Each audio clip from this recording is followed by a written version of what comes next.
So in 2021, the National Institutes of Health sponsored a National Academy of Science, Engineering, and Medicine panel to produce a consensus report with conclusions and recommendations on the guiding principles for collecting data on sex, gender identity, and sexual orientation.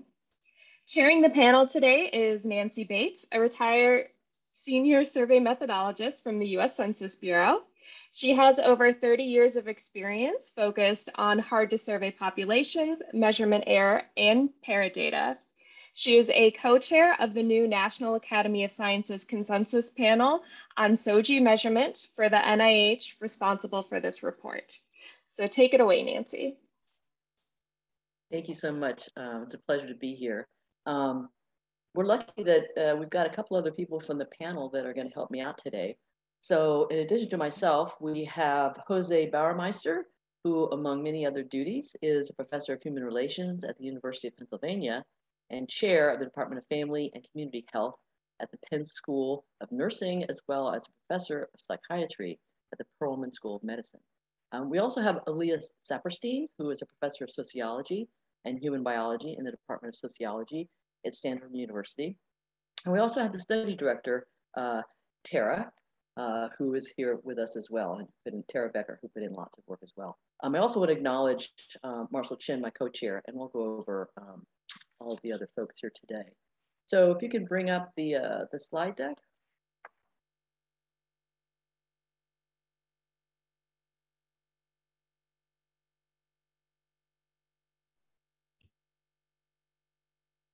Terrific.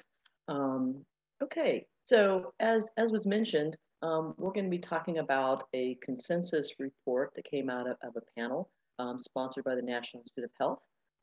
It came out probably about a month ago now, and we're going to walk through that, and then we'll have time for question and answer. Next slide.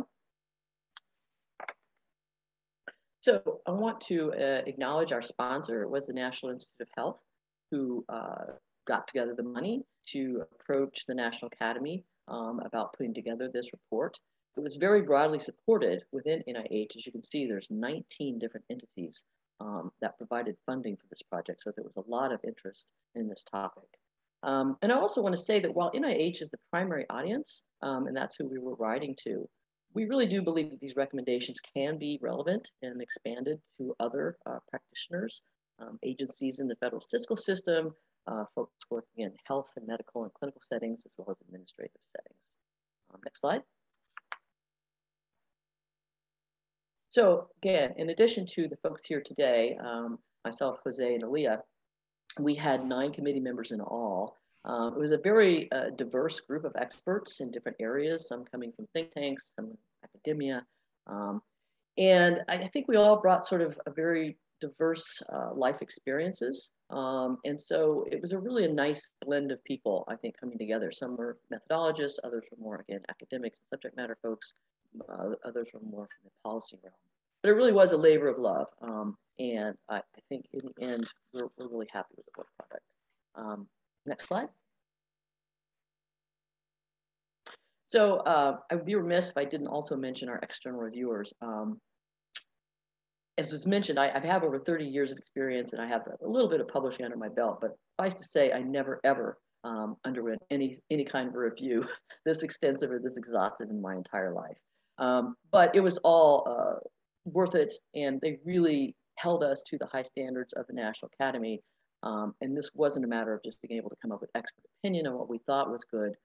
We really had to stick to empirical evidence, and everything had to be data-driven and empirically based. And we'll talk about more about that later. Next slide. So by way of introduction, the constructs of sex, gender, and sexual orientation are, we believe, core aspects of identification, especially in our Western world. And these 3 things really shape our outcomes in life, including health outcomes, discrimination, victimization, that kind of thing. But the data collection on these constructs isn't standardized. I'm sure many of you are familiar with, for example, the constructs of race and ethnicity, and we have very guiding principles put out by the Office of Management and Budgets. And like it or not, we follow those standards, and we're all using the same the same measures. That's not the case for these constructs. And so as my co-chair, Marshall, likes to say, it's sort of the Wild West out there. So there's not a lot of standardization, even though there are a lot of different platforms where we are collecting these constructs, but little standardization. So our end goal was to try to improve these measures and really come up with some really discrete recommendations that people can use in terms of trying to measure sexual and gender minority populations. Again, with the really outcome of being able to develop strategies and improve outcomes for all populations, not just sexual and gender minorities. Next slide. So our statement of task was very clear, the National Institute of Health, and it was really twofold. One was that they wanted us to really take a deep dive into all the empirical evidence that existed on the current measures of one, sex, and sex particularly as a non-binary construct, not as a binary construct. And then to also look at sexual orientation and gender identity. And the second part of it was to look at it across different platforms, and in particular, to look at it in terms of survey settings, things like survey research, things that might be used for enumeration or demographic purposes, and then to also look at it in administrative settings and clinical settings. And the work product that we were to come up with was a consensus report, meaning we all agreed on these things, and some guiding principles in terms of our recommended measures. So that was really our what we're talking about today. Next slide. So the organization of the report is, I'm going to talk a little bit about the introduction, background, and scope. And then the other presenters, Jose and Aaliyah, are going to talk much more about the actual recommended measures and how we got there. Next slide. So I'm going to go pretty quickly through some definitions. We'll start off with sex. And this is a multi-dimensional construct, right? It's not a single dimension, and it's based on a cluster of both anatomical and physiological sex traits. The characteristics in the Western world are usually, we talk about in the US, of sex being just male and female. Most often, sex is defined on a visual inspection of external genitalia at birth. But we know that sex traits, although usually assumed to be unambiguous, they may not be. And while sex traits are usually assumed to correspond to the same sex, that may not be the case. And finally, sex traits can change over time. They're not necessarily static in a lifetime. Next slide.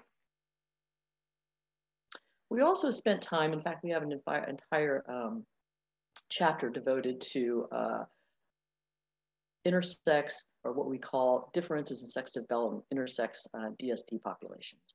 And these are folks whose sex traits do not correspond particularly to a single binary sex. And there's, again, a whole chapter on this, and I learned so much about this from the panel member that was really an expert on this. And you'll see that there's a very large number of conditions that are classified as intersex. In fact, there's over 30, and those are illustrated in our report. Next slide. So another definition, gender. Like sex, gender is also a multi-dimensional construct that links gender identity, gender expression, and as well as social and cultural expectations about status. Now, there's some complex characteristics here. Typically, gender is often conceptualized as, again, binary, either male or female, or man or woman, at least in Western cultures. But there are other categories outside the binary, like labels of transgender, or maybe the label of non-binary. Often, sex is used interchangeably as with gender, and many times they're used to be a proxy for one another. That is not the case. And again, like sexual orientation, gender identity may not be static. It may be temporally and contextually fluid over time. Next slide. So again, definitions in terms of gender identities. We make a real distinction in the report that there are sort of two subdomains under the transgender population, and those are people with a transgender experience whose current gender identity is not the same as their sex assigned at birth, but they may not necessarily look at the label of transgender when they talk about gender identity. They may just look at their gender as being male or female after they have transitioned. This is slightly different from other folks who do identify with the label of transgender. So again, we make a really concerted effort in our report to talk to the two different subdomains, people with a transgender experience versus people with transgender identity. Cisgender, these are folks whose current gender identity does correspond with their sex assigned at birth. And then we also talk a little bit about sort of this non-binary, which is really just sort of this umbrella term for folks who lie outside of the gender binary of male and female. And this may be things like gender queer, gender fluid. And we talk quite a bit about two-spirit as being a placeholder for indigenous populations in the US. Next slide. So lastly, we define sexual orientation. And typically, sexual orientation is looked to be encompassed with three different sort of underlying constructs, those being the identity of a person, their internal sex of their sexuality or their sexual orientation, their attraction, what is the gender of the people that they're attracted to, and then their behavior in terms of sexual partners. So three different constructs. We specifically look at identity, and we'll talk more about why that was the case. But in our particular constructs that we were recommending measures for, we're looking at sexual orientation identity as opposed to attraction behavior. Again, characteristics of sexual orientation is often based on the gender of a person's desired or actual partners relative to their own gender. And again, the three dimensions may not necessarily correspond to the same orientation, but again, our concentration is going to be on identity. Next slide. So here is just a list of some common sexual orientation identity labels that we use here in the Western world. The first four are pretty common and used in surveys and other platforms where we collect data on sexual orientation. So straight, gay, lesbian, bisexual, those are pretty standard. The others are a little bit less standard, but again, not necessarily any less important. Again, terms like queer, pansexual, questionings, particularly for younger populations. Two-spirit, again, is a placeholder term that we'll talk more about. And then same gender loving. So these last two are really more specific to subpopulations, two-spirit being indigenous populations, and same gender loving being African American populations. Next slide. So again, we are going to talk a little bit more in detail about trying to identify sexual and gender minorities of indigenous populations. And this is in particular because the US government has specific responsibilities to collect data about tribes as they are sovereign nations. So while we recognize that there are other indigenous populations, like from South America, we didn't really concentrate on that. We really looked at the indigenous populations within the United States. And again, Jose and Ali will talk a little bit more about our ideas to come up with how we can try to be better about recognizing sexual and gender minorities within indigenous populations. Next slide. So the scope of our report was to look specifically at, this is what NIH told us. They specifically told us to look at the adult populations that are English speaking. So that limited somewhat to really what we ended up recommending. We recognize that there are other populations, in particular LGBTQ populations, where more detailed response options might be necessary. But again, we had to step back and really look at it from the lens of what's going to work general English-speaking adult populations in the United States.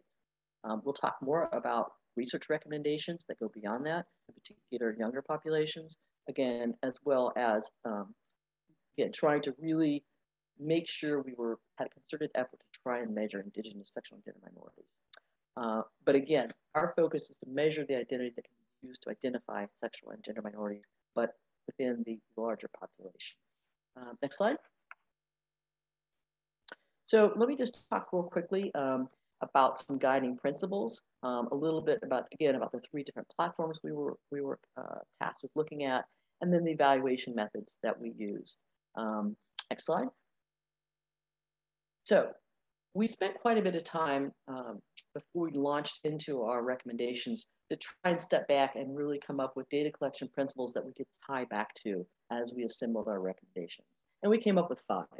And the first one is inclusiveness. And simply that we want everyone should be able to see themselves in our recommended measures. And this way, our data collections will reflect everyone, and the stakeholders and the policymakers can make much more informed decisions if they're reflective of everybody. The second one is precision. And here, this simply meant that we should really clearly decide which construct we're talking about. We should not be using a proxy again for like sex and gender. One shouldn't be proxy for the other. We want to be really specific about what the construct of interest is that we're recommending. The third is autonomy, and this is really important as well. We wanted to make sure that people can self-report, and we want to be able to make people who can self-report without any external authorization. For example, we don't want them to have to bring some sort of a court order or medical requirement to say this is my gender identity, but to be totally autonomous and be able to self-report. The next to last one is parsimony. And here we're just saying, before you go off and collect this data, make sure you've got a really specific, well-defined goal. And if at the end of the day, if you don't need this data, don't collect it. For example, we talked a little bit about if something's being collected simply for identity purposes, we probably don't need to collect sex or gender identity. And then lastly, privacy. Very important that we allow people to opt out, that we never force them to reveal their sexual orientation, their sex, their gender identity. But where people do feel safe doing so, we want to ensure privacy, and we want to make sure we can de-identify that information as much as possible. Next slide. So it's important, again, I talked a little bit about this, about the clarity between sex and gender. They're often thought to be the same construct, and they're often used as proxy for the other. We do not believe this is the way it should work, and we talk at length about the report of why. One of the reasons is they are comprised of different dimensions and different categories, and we'll talk more about that. But basically, conflating the two, if you conflate the two, you're going to get into trouble. And just trying to use a simple binary measure, for example, you're going to get measurement error.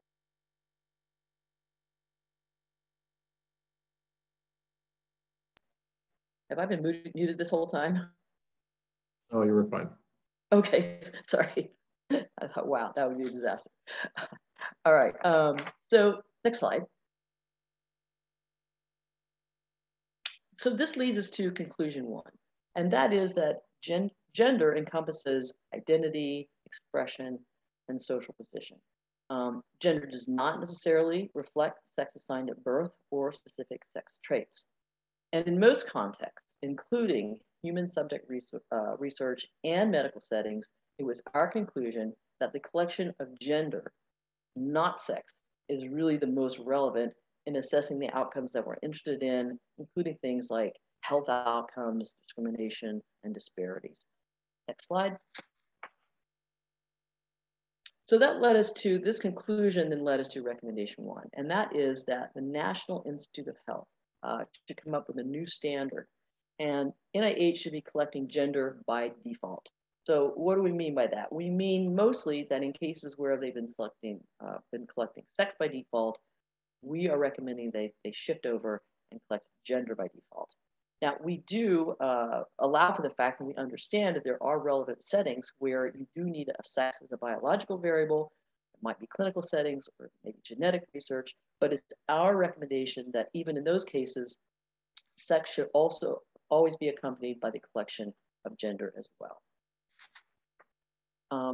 So I think I've got one more to go, and then we'll turn it over to Jose.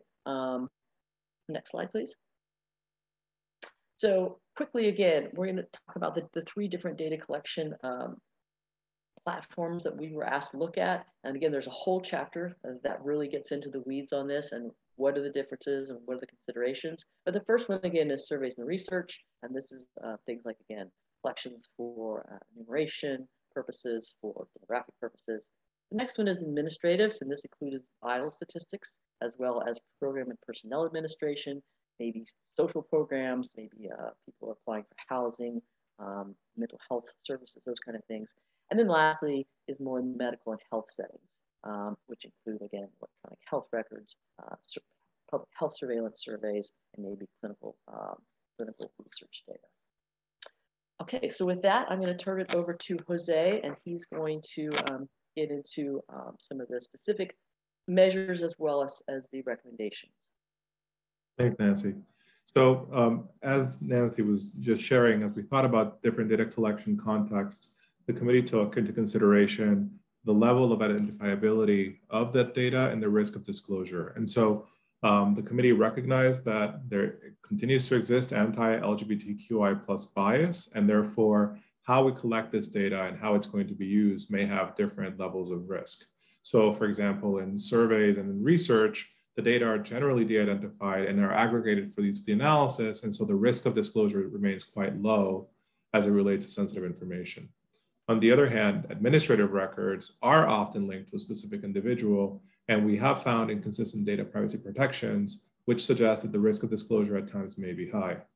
Finally, for clinical and other health contexts, the data, once again, is generally linked to a specific individual.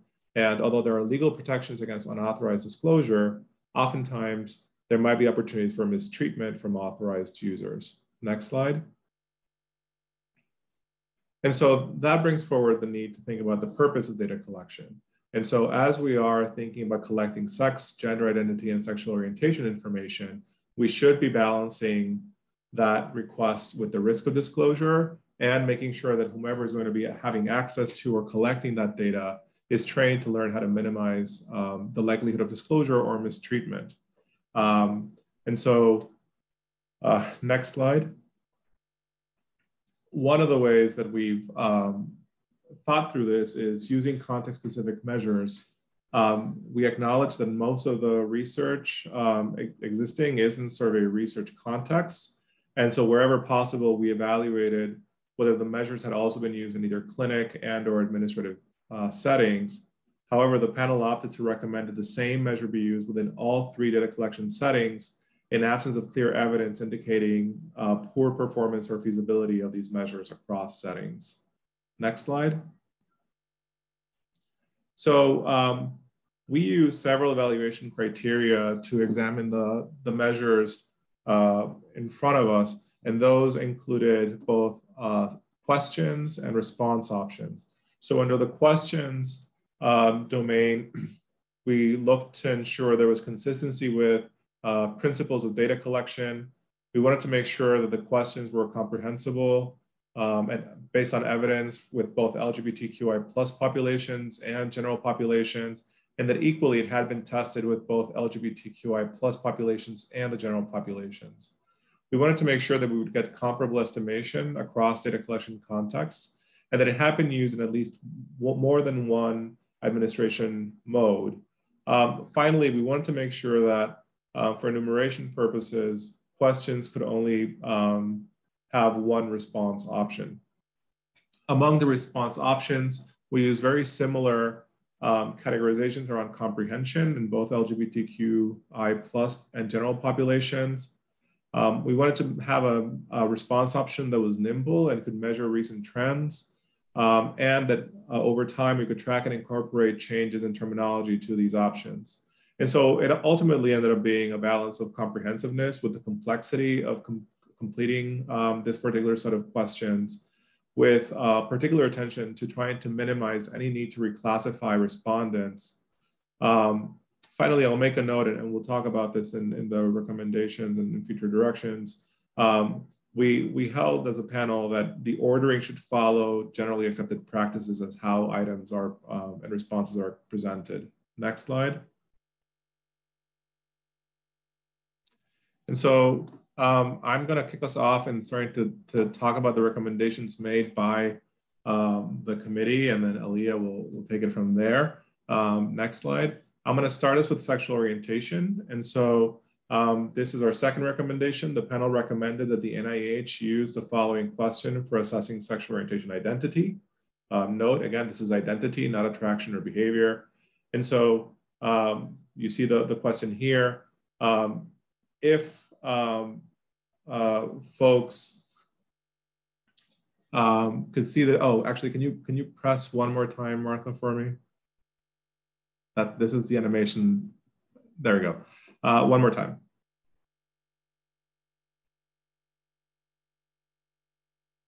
There we go. So there are a few things in here that I want to call your attention to.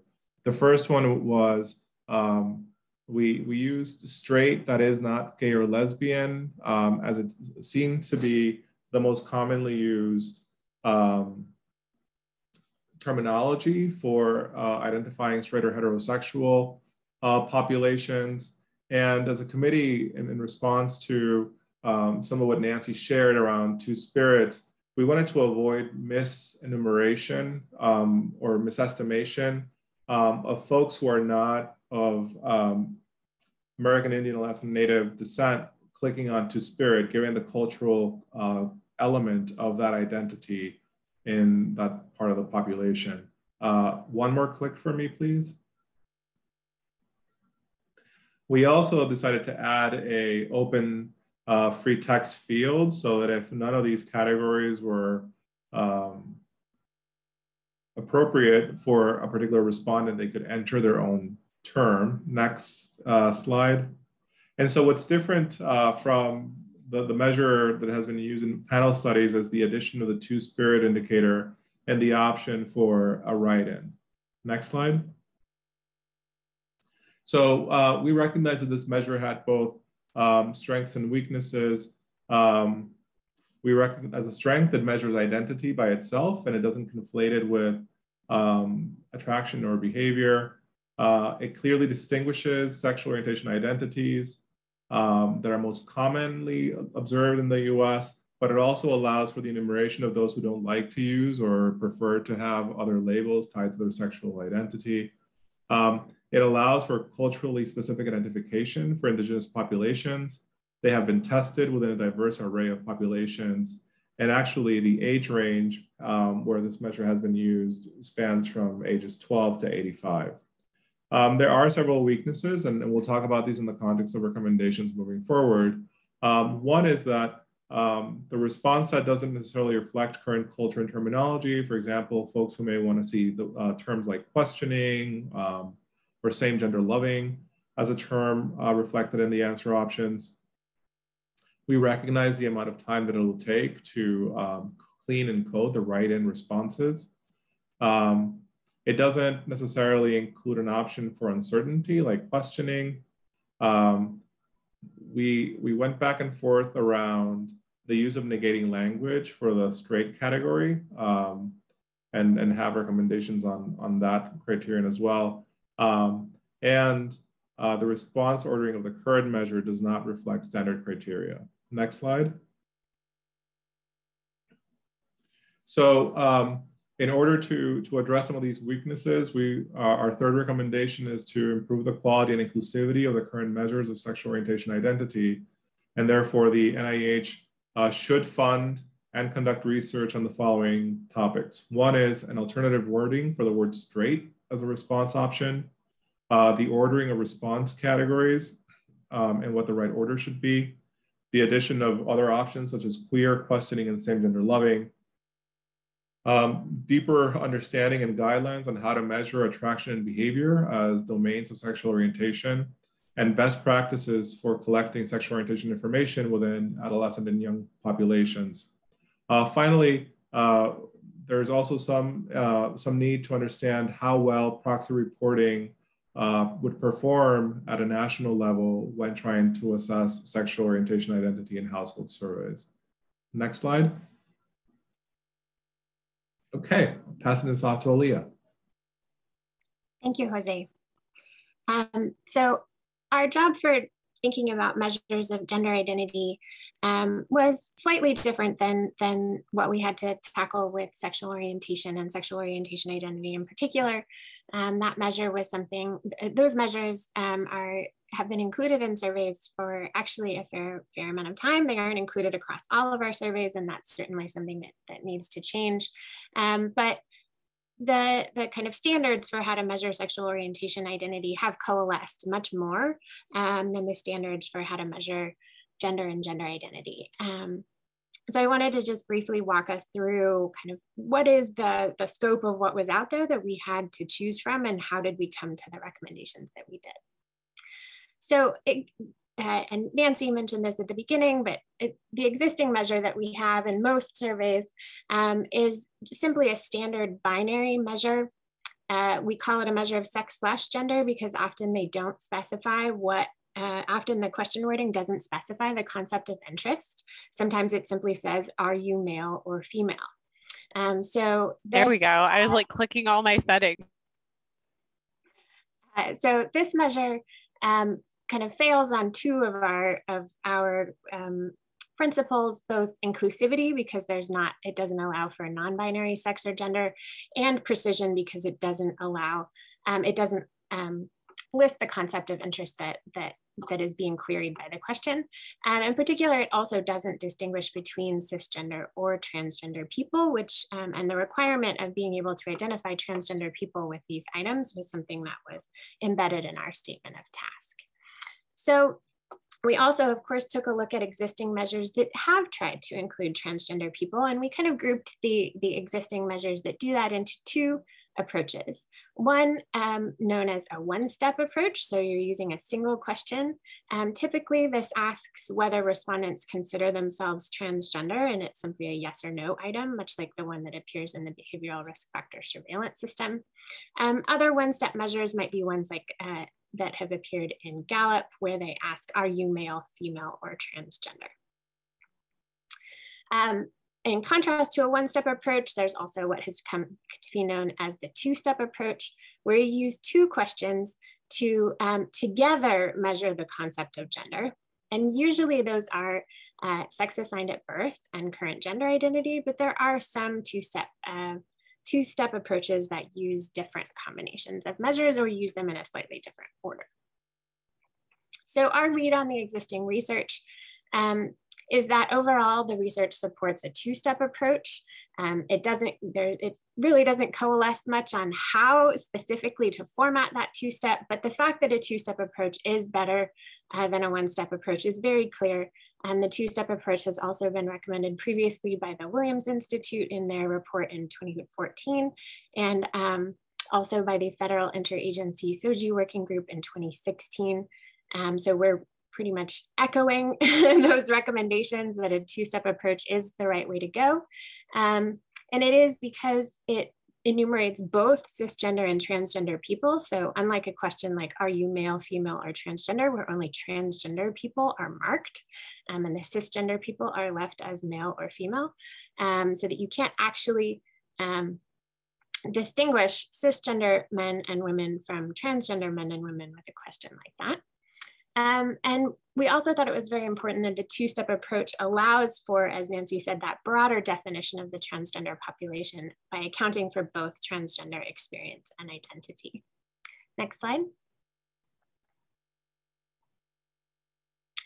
And we thought that this point that, you know, the difference between the two-step and the one-step was really important, both conceptually and empirically, to get our minds around. So we came up with this diagram, and we hope that it's helpful for you to think about too. So in the background of the diagram, you can see a black square, and that black square represents the universe of people whose current gender differs from their sex assigned at birth. So that's the universe of transgender people that we're hoping to capture in our survey measures or our administrative contexts and clinical settings. So layered on top of that are different shapes that represent how existing data suggests that the different types of measures do at capturing that transgender universe. So if you'll click next. So in the blue arrow is pointing to the darker oblong shape, and that represents the proportion of the transgender universe that is captured by those who would answer yes to a question, do you consider yourself transgender? So in a one-step question, like, do you consider yourself transgender? You're really only capturing about half, maybe as many as 2/3 of the total universe of transgender people. In contrast, in the two-step question, the second step, which asks about gender identity, it sort of includes transgender as an identity option, in addition to male or female. And in that case, when people are given multiple options, so not just do you consider yourself transgender, but do you consider yourself male, female, or transgender, you'll see that half as many people choose transgender as their specific identity when they could choose other options. So that kind of shows how a one-step question by itself, whether it's formatted as a yes or no, do you consider yourself transgender, or whether transgender is offered alongside other current gender identities, doesn't really do a good job capturing the full universe of people whose gender differs from their sex assigned at birth. And if you'll advance next again, you'll see that the two-step measure, which is represented by the white outline and the lighter gray bar, that really gets us most of the universe of transgender people, because it not only captures the people who identify as transgender, but it also captures the people who simply report a different gender than their sex assigned at birth, so that when you cross-tabulate the two items, you get the larger universe of people. Now, of course, all measures are not perfect. There is going to be some measurement error and some people who would prefer not to answer at all. We do want to acknowledge that their research suggests that there are people who will answer yes to a one-step question, do you consider yourself transgender, who would prefer not to report their sex assigned at birth or answer a two-step measure. They might consider it a little bit too invasive. And of course, there is a small number of people who don't want to answer any questions about their sex or gender identity. But overall, the vast majority of people who would fall in the definition of transgender are captured by the two-step measure, and that's the important. That's really the important thing, and what we wanted to emphasize in our recommendations. Next. So this is the text of our recommended approach to a two-step measure. And so we recommend that the National Institutes of Health use the following pair of questions to assess sex assigned at birth and gender identity. Now, those of you who are familiar with current federal measures, including ones in the Census Household Pulse Survey or the National Crime Victimization Survey, will find these measures to be fairly familiar to you. I do want to flag a couple differences though, if you'll hit next, Martha. So what are the key differences, particularly from existing federal measures? I want to draw your attention to the wording of the question stem and the gender identity item. So in our recommended measure, the wording is, what is your current gender? And that is in keeping with our principle of precision. So we thought it was very important that we name the concept in that question. And there are a number of existing surveys, including the General Social Survey and the All of Us program, that do name gender in the STEM and find that it works well. We thought it was particularly important in a two-step framework where you need to be able to label what is the first question doing and what is the second question doing that might be different. As Jose discussed previously, we thought it was very important to add a two-spirit option in order to be able to represent Indigenous identities. And it is particularly important to add for both sexual orientation and gender identity. Research from the Honors Project among American Indian and Alaska Native peoples found that 28% of people answered two-spirit for their gender identity, even when they were given male, female, and transgender as options. So when they were given all four of those options together, nearly a third selected two-spirit as their gender identity. And so it is recommended for enumeration among Indigenous peoples in the United States to include this as an option. Note though that we are recommending that it only be included when the survey can be previously programmed to account for whether the person self-identified as American Indian or Alaska Native on the race and ethnicity question. So this wouldn't work for paper and pencil surveys or for other non-automated data collection. And in that case, people who wanted to identify as two-spirit would simply be able to write it in under I use a different term. And in terms of the wording of the write-in, the choice of using I use a different term, you may be more familiar with wording for the fourth answer option, like other, please specify, or none of these, or something else. And we felt that those were, well, the first one is quite literally othering, but the other two, cognitive interviews and other qualitative research suggests are people find very off-putting and dehumanizing. And so in line with our principle of autonomy, we favored wording that's been recommended by Australia to really emphasize I use a different term and then allow people to write in what that term is. And the last thing I wanted to highlight here in terms of what is different with our recommended measure is the female first ordering for both sex assigned at birth and current gender. As Jose mentioned, one of our criteria in thinking about answer options was trying to figure out, well, what are best practices and are existing measures in line with best practices? And as probably this audience knows better than anyone, And there's a really large literature on response ordering and how you should present agree, disagree scales, or how you should present candidates on ballots. But there's actually not, or at least we were not able to locate literature on how to order demographic questions. That there's kind of an implicit understanding that we should do it either alphabetically or by population size.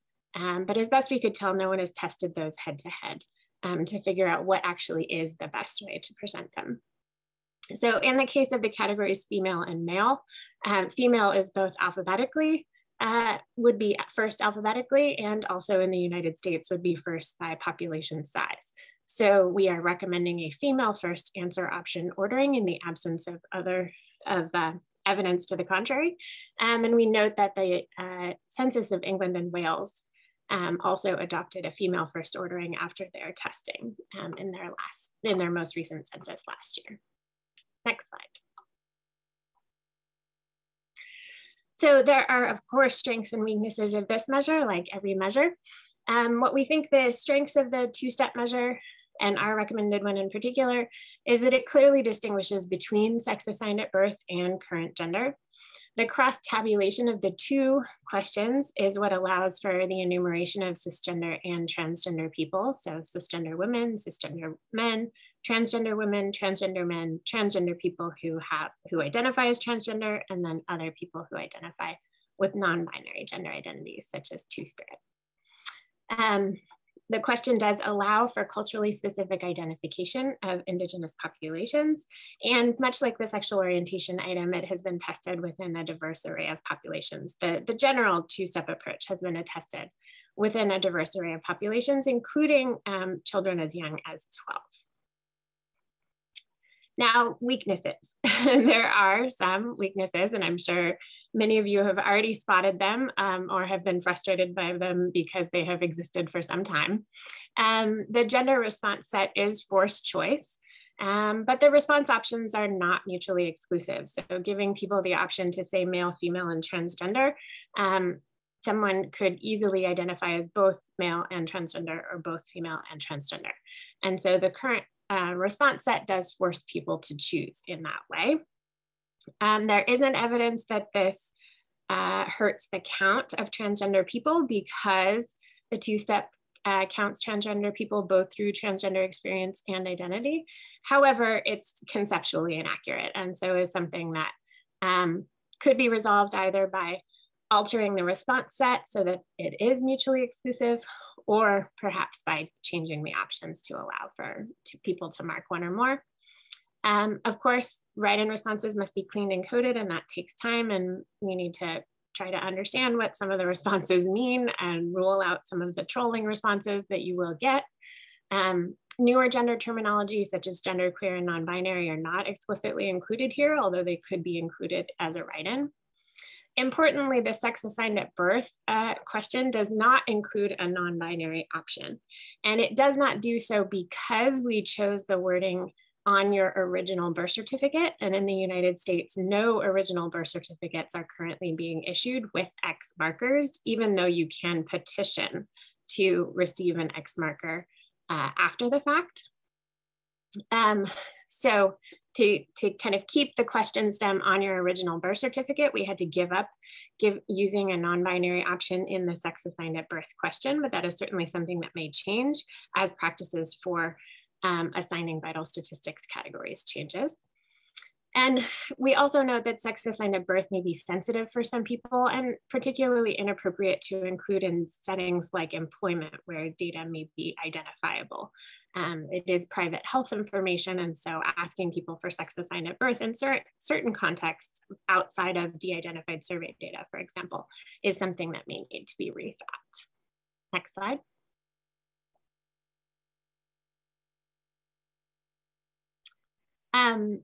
And this is partly in response, I think, to the question in the chat. Carrie, I see your question there.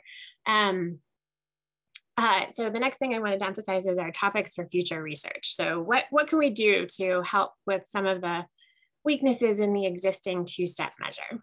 So to improve the quality and inclusivity of our recommended two-step measure, we recommend that the National Institutes of Health should fund and conduct research on the following topics.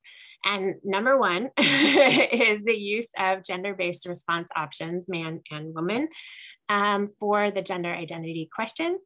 And then the resulting optimal response ordering, because obviously woman would come after man in alphabetical order, but not in population size order. So we do recognize the conceptual conflation and in many existing measures that use sex terms instead of gender terms for gender identity. This is typically justified because they want to use the same terms in both parts of the two-step to not confuse cisgender people. That may be something that is no longer needed as people have gotten more used to answering these kinds of questions. And there is some reason to think that perhaps it may produce mismeasurement for transgender people to not use gender options in the gender identity question, but this is something that needs further exploration. Other points of research, alternative two-step, we think it's important for people to consider alternative two-step measures that can capture the full transgender universe, but can be used in circumstances when asking about sex assigned at birth is inappropriate. We also think it's important to look at replacing or possibly augmenting the gender identity response options with the category non-binary. So for example, if you switch the gender identity options to man, woman, non-binary, they would be mutually exclusive, which would fit the select one response restriction. But we couldn't find any research among the English-speaking general population of a question where non-binary was included. So we couldn't advocate it for it at this time, but we think it's really important for people to look into that moving forward. Obviously, we're going to need to keep an eye on the importance of having a non-binary response option for sex assigned at birth, as more and more children may be classified that way by their parents and may not know what's on their original birth certificate. And much like sexual orientation, we need to expand our research base on best practices for collecting the two-step measure from youth, from people with limited English proficiency, so particularly testing beyond Spanish speakers, and also in settings of proxy reporting. We have lots of feasibility studies on these issues, but not as much in-depth information as we might like. Next slide. So finally, we wanted to talk to you today about intersex status and how best to measure intersex status. And this in particular fulfills the statement of task requirement to address a measure of sex that would be non-binary. So because we could not recommend a non-binary sex measure in the context of the two-step measure of gender, we think it's especially important to push forward research on measurement of intersex status on its own. So intersex status is an important component of demographic characteristics, private medical information, and it is also an aspect of identity. Although there are barriers to disclosure, our research suggests that people do appear to want to disclose their status. However, because of historical, legal, and medical factors, almost no person in the United States is assigned intersex at birth. It is also not a category that is accepted in vital statistics by the National Center of Health Statistics on birth certificates.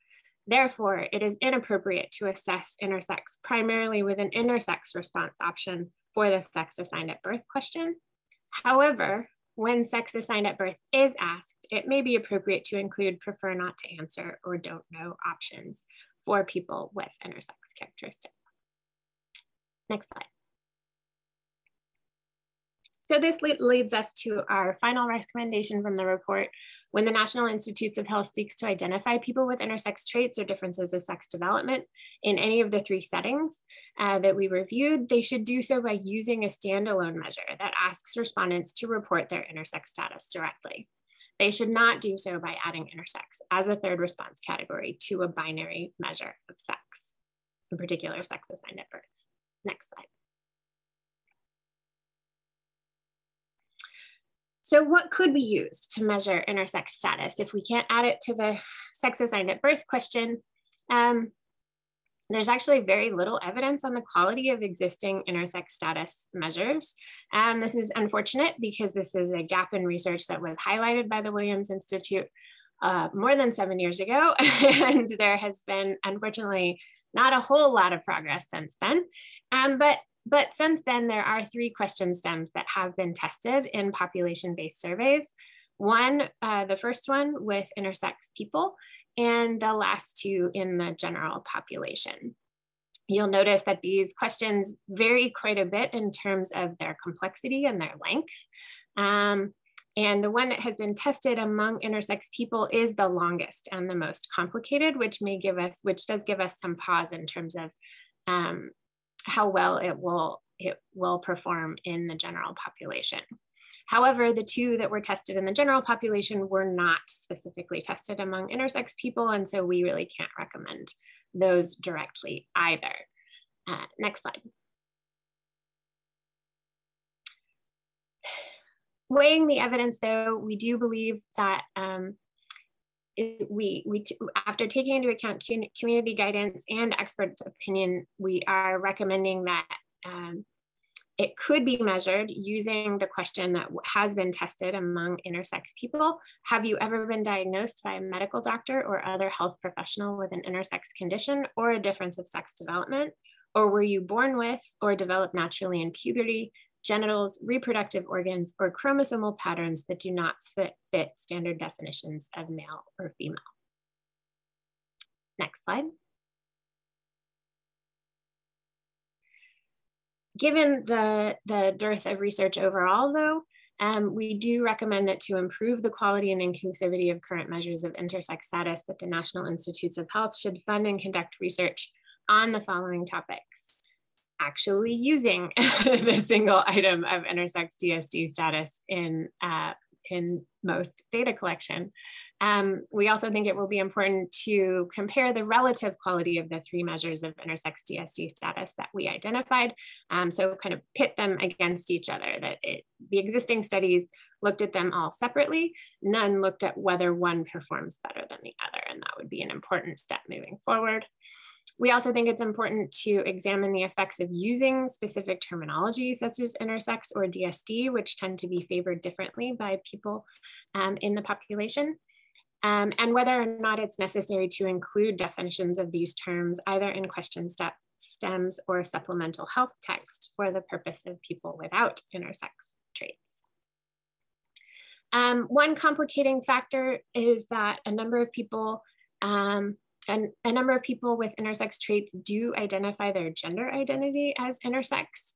And so figuring out sort of how frequent that is and whether or not it is necessary to add intersex as a gender identity option is also something that needs further study. And finally, much like the others, we need much more research on proxy reporting of intersex DSD status, in particular because much of the need is among children with intersex traits. And so the proxy reporting in that case would be done by their parents. And so understanding parents' willingness to disclose and parents' ability to report on their children is particularly important in this area. Next slide. Back to you, Jose. Thanks, Leah.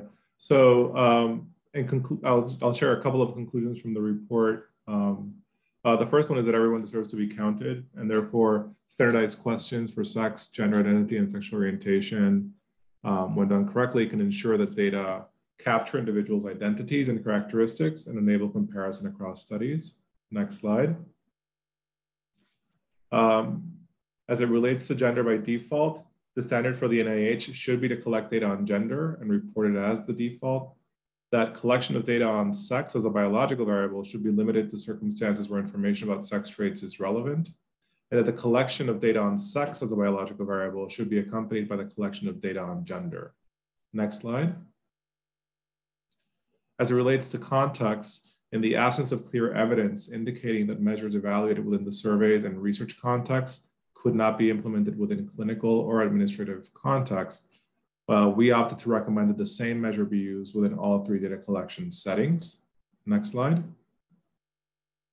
And the panel recommended a specific question for sexual orientation identity, as we've discussed, and a specific 2-step question for sex assigned at birth and gender identity. The panel also recommends a standalone question to identify people with intersex traits or differences in sex development. Next slide. We have many areas for further research, including alternative question wording that addresses LGBTQI+ community concerns about negating and invalidating language that has been tested in the past, the inclusion of response categories that are conceptually consistent and that better represent terminology currently in use, and the use of these measures and potential modifications resulting from its use with youth respondents and in proxy data collections. Next slide. So you can access the report on the website, and we'll make sure that you have access to that link. I'm going to pass it over now to Christina. Thanks so much, Jose. I'm delighted to be with you today and share some of our plans from NIH. Next slide. First and foremost, I'd like to recognize the rest of our incredible team that I work with at the NIH Sexual and Gender Minority Research Office, or SGMRO, especially our director, Dr. Karen Parker. Next slide, please. First, a little bit about our office. Next slide.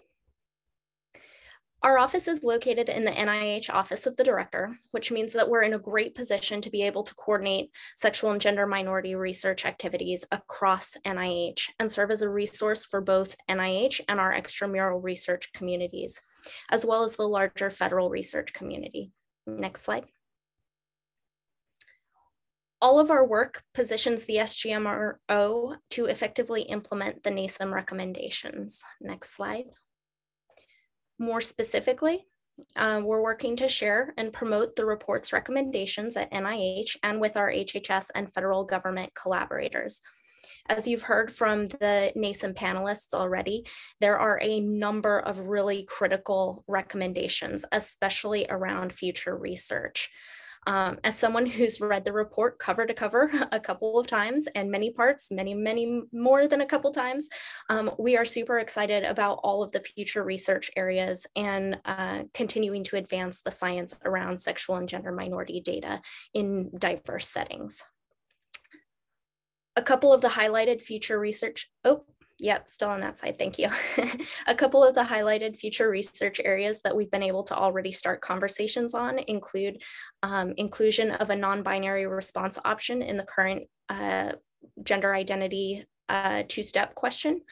We've also been able to start talking about testing and preparing options for including non-binary and or an intersex response option in the sex assigned at birth portion of the two-step gender identity question.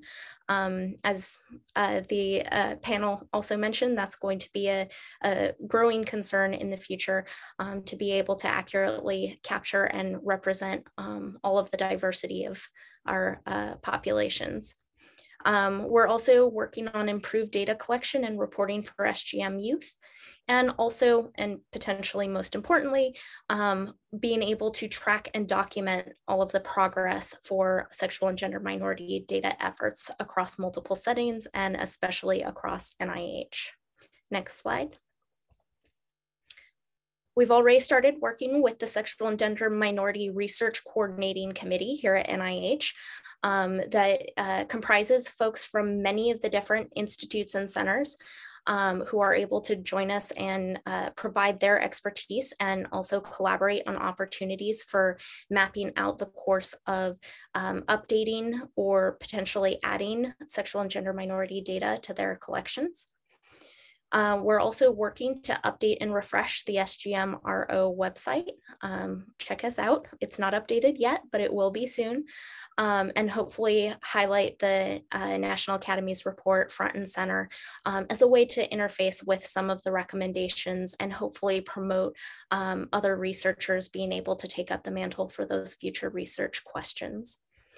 We're all actively collaborating and providing technical assistance across NIH, the Department of Health and Human Services, as well as our federal interagency work groups to help align sexual and gender minority data with the NASEM recommendations. Next slide.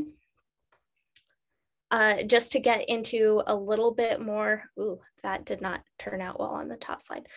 So these are examples of outreach and implementation specifically that we've already been able to start working on.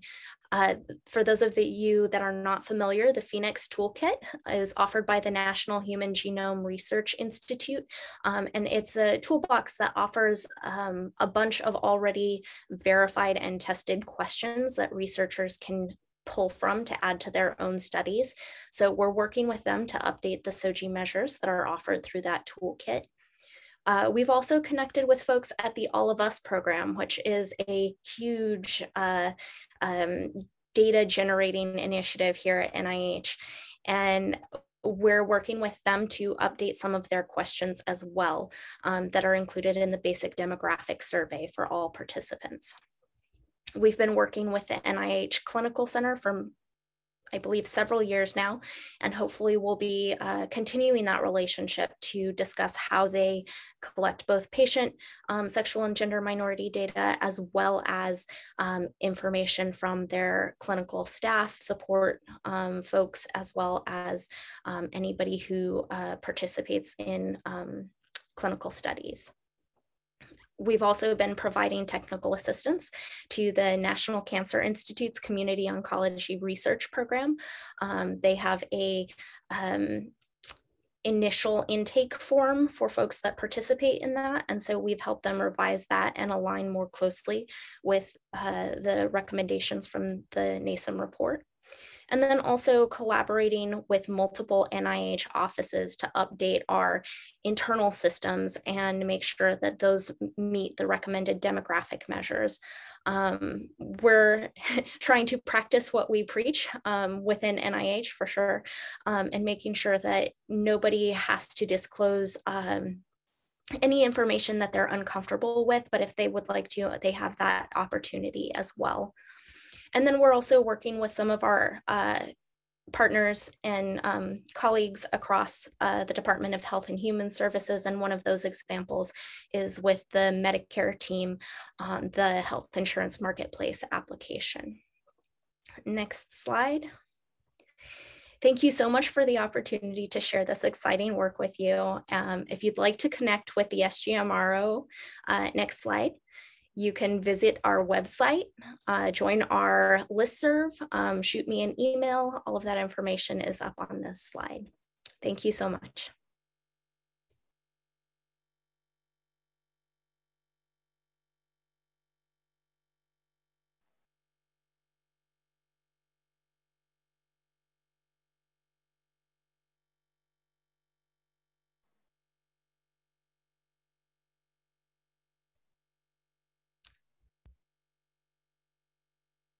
Martha, I'm not exactly sure how we want to handle the Q&A. Yes, we did get quite a few questions in the chat while we were having the presentations. I know that you answered a handful of them while it was happening. Maybe you'd like to go through some of them and mention what the questions were. I think a lot of them were specific to gender identity. Aaliyah, were there any that we didn't, and maybe we wanted to? I might have lost track. I was trying to group, there were a number that were somewhat similar, and so I tried to group them together. There were a number of questions about whether transgender should be included as a response option in the gender identity item at all. And if it is included, how should you tabulate people in the cross tabulation of sex assigned at birth and current gender? So I did attempt to answer those in the chat, but I'm happy to repeat if that would be helpful. I think though there were a couple other ones about weighting and asking questions in longitudinal surveys that might be helpful to address more broadly. As Nancy noted in the chat, we don't have specific recommendations about how frequently the questions should be asked, but certainly since they are temporally and contextually fluid, that it would be important to ask them more than just once. Given that they aren't on very many surveys at all, they also aren't on very many longitudinal surveys. And so there is a dearth of data on how frequently people will change their responses. I did give a presentation at PIA, 10 days ago now, from the most recent general social survey panel, and the responses are actually highly stable over a period of 2 years.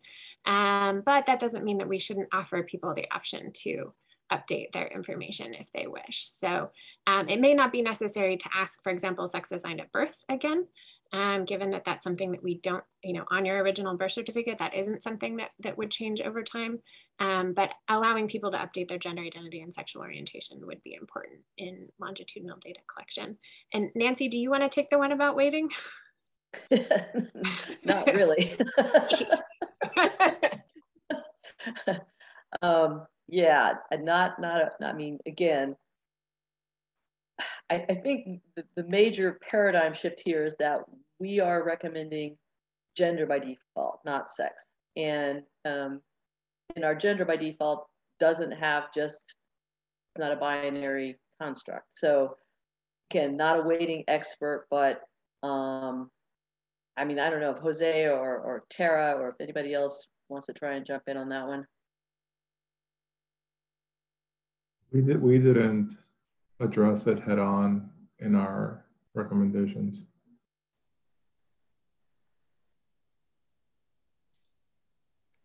So one of the other questions in the chat is asking if you consider doing a select any or select all that apply versus just select one. And if so, what were the results of that encoding and streamlining the process?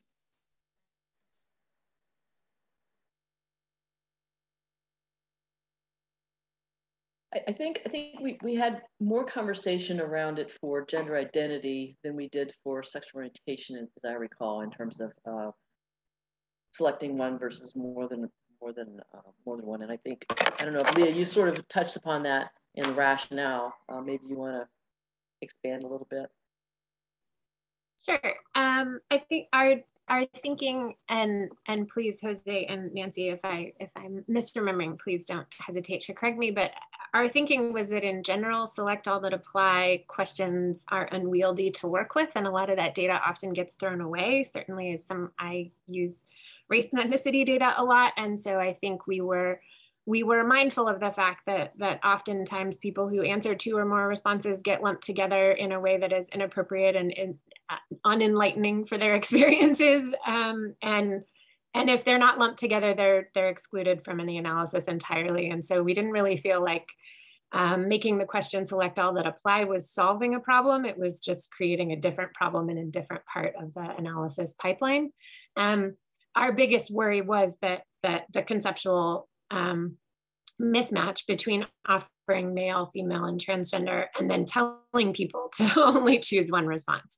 So that we were concerned about, but we didn't have existing measures that we could use and point to with quality metrics that we could recommend instead. So we were kind of forced to say, hey, this is something that we should really address moving forward.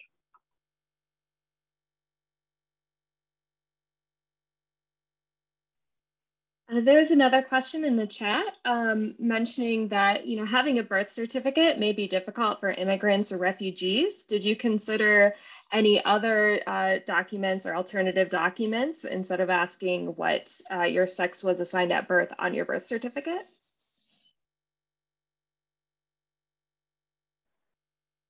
I mean, I think we certainly recognize that there is a very small subpopulation of folks, at least in the United States, that probably don't have access to their original birth certificates, but in the data that we could look at, it seemed to be extremely small. So we really didn't have conversations about alternative documents that I recall. I don't know if Leah or Jose, if you recall others. As I recall, we were more swayed in some ways by the research that suggested that keeping the clarification on your original birth certificate was important for a larger number of people, which would be the people who have changed their sex on some of their documents. And so what we didn't want was people to be confused about whether or not they should mark their current legal sex or their sex assigned at birth. That we thought that we sort of, in weighing those two concerns, we put more weight on making sure that people understood how to answer between your current legal sex and your sex assigned at birth, with the unfortunate side effect that people who don't have access to their original birth certificates would then potentially have some difficulty. And Suzanne Thornton, you have your hand up. Would you like to ask a question to the panelists? Yeah, because I don't think it was quite addressed, or at least not the way I was hoping. First, I just want to say thank you all for putting in this work. I know it's not easy and it's very complicated and confusing, but I so appreciate the amount of time and effort that you have all put into this. I think this is a gigantic step in a really great direction, and it's very exciting. I wanted to ask about the recommended two-step questioning for identifying transgender people who would be, I think there's a distinction and would be counted as being part of a person experience with a transgender experience versus a transgender identity. I'm a little bit concerned, I'm quite a bit concerned, honestly, that the second question, and in particular with the restriction to mark only one, about what is your current gender, it doesn't seem to kind of respect the autonomy of transgender individuals who would identify as either male or female, or men or women. I think the being forced to select one, that's why I was asking, like, if you had considered, instead of transgender, perhaps putting unknown or unsure or none of the above apply. I was wondering if that's something you had looked into, and what you'd have found if that's the case. I worry that the select one and having male, female, and transgender all separate, it kind of reinforces this social misconception that transgender people are always neither men nor women, and I feel like that can be very, not only invalidating to perhaps transgender respondents, but also validating in a negative way to cisgender respondents, if that makes sense. It does, and I think you accurately summarized the concerns that we had. The problem was there wasn't existing research in the general population with other answer options. For better or worse, the male-female transgender was the predominant mode of answering, of providing response options. There are, of course, other questions that break down transgender into transgender male or transgender female or transgender MTF, FTM. We found those problematic because A, they still don't solve the problem you highlighted, which is they still leave male and female there up at the top unmarked as cisgender, as if transgender people are somehow different. And that they don't address the fact that there's actually, as best we can tell, there is some variation across the country and perhaps among racial and ethnic groups in terms of when they use transgender male and transgender female. And so which one is the sex assigned at birth and which one is the current gender. So that was why we didn't go with the more detailed transgender response option set. As far as trying other things like the ones that you suggested, we didn't see any studies that had tried that. And so because we really needed to point to kind of the existing evidence base in making our recommended measures as much as possible, we didn't want to go that far away from the existing evidence base. But certainly your concerns, I think, align with our recommendations for future research, that is something that is extremely important to address moving forward. Nancy, Jose, did you have anything else you wanted to add on that? No, I don't think so. I mean, again, we tried to look and see if we thought there was a one question measure that might work. Like I think the UK is doing something sort of similar to that, but we just didn't come out on that side thinking that was going to really yield what we wanted as well. I think you were spot on, Aaliyah. I will say that this conversation is very similar to the conversation we had as making the recommendations, which is, this is an enormous amount of work. God, we can't wait for 5 years from now to have a richer evidence, in front of us to make a different set of recommendations. But again, with what is currently published for the general population and LGBTQI plus populations, we have a lot of work to do.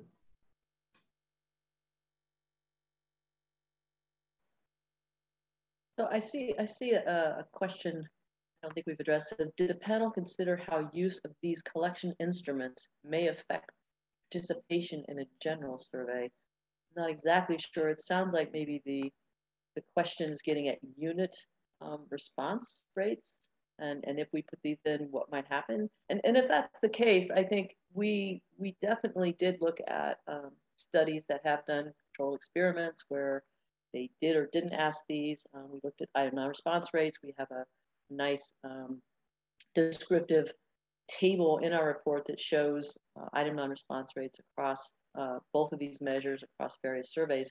And really, we didn't find any strong evidence to suggest this is going to stink your survey, or that the item non-response rates are going to be any greater than, let's say, in fact, they'll probably be much lower than, say, things like income. So in that sense, we did look at that. I'm not exactly sure that's what the question is posing, but if it is, that would be my response. It also may be helpful to note that initially surveys put the two-step question, many surveys put the two-step question toward the end of their survey questionnaire in fear of people breaking off. But more recently, surveys have begun to move them into the demographic section, either in the middle, or if you look at, for example, the Census Household Pulse survey, they're actually quite close to the beginning. I think they were question 7 and 8 or something. And there's no evidence that they, or at least there's no published evidence, I should say, that caused damage to those surveys. So I think initially people were concerned and put it at the end for that very reason, but that over time, I think, given that non-response is low and that there doesn't seem to be reactivity in the surveys that have tried it other ways, that our recommendation was to include it within the demographic section, wherever that is in a given survey. That leads to another question then that was in the chat. If you have any recommendations for any type of lead-in before asking these questions, any way to try to facilitate trust and transparency for the respondents? Well, so I'm going to step back and sort of give a general response to that. When we talked about the context, and in that whole chapter when we talked about the different contexts, we certainly made the point that to every extent possible, we need to inform people why are we asking this information. Sometimes that's easier in some contexts than others. It's not necessarily easy, for example, in a self-administered, online questionnaire. But there are things that can be done in terms of like help text or that kind of stuff. So I don't think we have any like super crystal clear recommendations, but we certainly recognize the fact that we need to make it clear to our respondents why we want this information and what's going to be done with it, how it's going to be protected.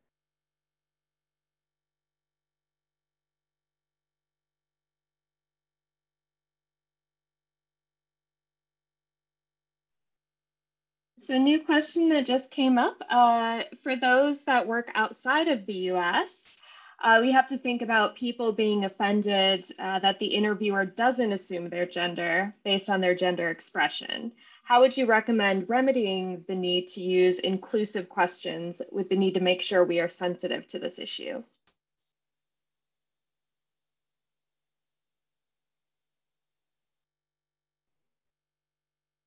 It's a good question. I think from what I've seen, this is not something that we discussed in the panel, I should say, but certainly in my own research, I've seen telephone surveys grapple with this. The idea that like, oh, well, they should be able to tell my gender, and if they can't, then that makes me upset or uncomfortable. Or so I think that's what Valerie might be getting at. But perhaps in a face-to-face setting, I'm not 100% sure. And again, we don't have recommendations for this in the report, but I think probably just emphasizing that this is a question that is asked of everyone. That this isn't something that is given to you only because we can't tell your gender, that this is just a question that we ask of everyone, and we think it's important to allow people to self-identify, that might help assuage concerns along those lines.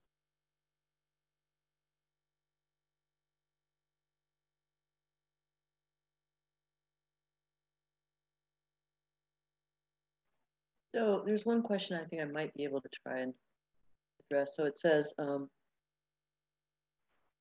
actually, Jose, never mind. I think you've actually, regarding the open fields concern on high burden, the analyst. I mean, one of the things that I'm not sure, we certainly talked a little bit about the fact that one way to go in terms of the open-ended fields might be that if you select, I prefer a different term, then we actually, again, if you have the bandwidth, if you have the real estate, if you can program it, you would actually present a visual, much more exhaustive list. This is something like All of Us does. We didn't recommend a particular set of what those might be, but there's certainly examples you could look at that do that. The other thing I think we may not have mentioned in the report, but certainly the UK looked at this, although they didn't end up doing this, was predictive text, right? So pre-programming, again, in an automated instrument, as you start to type in open-ended fields, hopefully it can reduce the burden and sort of make things cleaner, if you will, if things are already sort of pre-populated behind the scene in terms of what we think you're trying to write out. If you start to write like, Q-U-E-R-R, okay, queer. Those are a couple of things that I think would make it a little less messy, but again, open-endeds are always sort of messy, and there's always sort of implicit bias with what coder ends up doing with those in the end.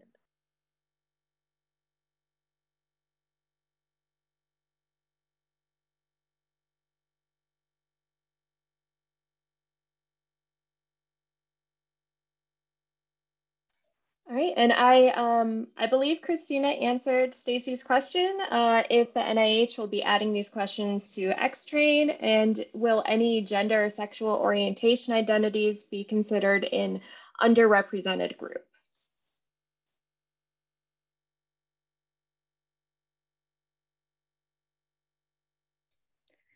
I guess I only answered part of that sort of. We're still working on a lot of that. Obviously, everything in federal government takes time. And as you know, sexual and gender minorities are included in a number of different places as special populations, especially in some cases for oversampling. So we're still working, and hopefully each program has some specific different ways that they approach addressing stuff. So hopefully there will be an update again in the months to come as we continue working with our colleagues across NIH and the rest of the federal government.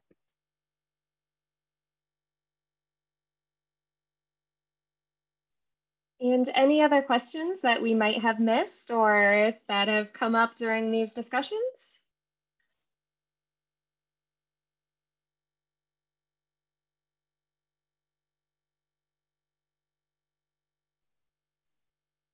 All right, well,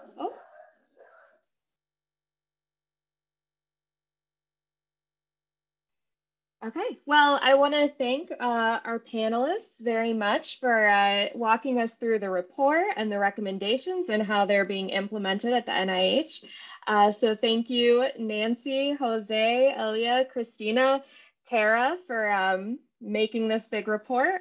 We did post the link to the report in the chat, but here we can post it again. We will also be uploading this recording to our DC APOR YouTube channel. So if you came in a little late or wanted to catch a part of it again, it will be up there. And I can't thank you enough for attending. And please, if you have any questions, feel free to email any of the panelists or myself or DC APOR. Thank you. Thank you, Martha. Thanks.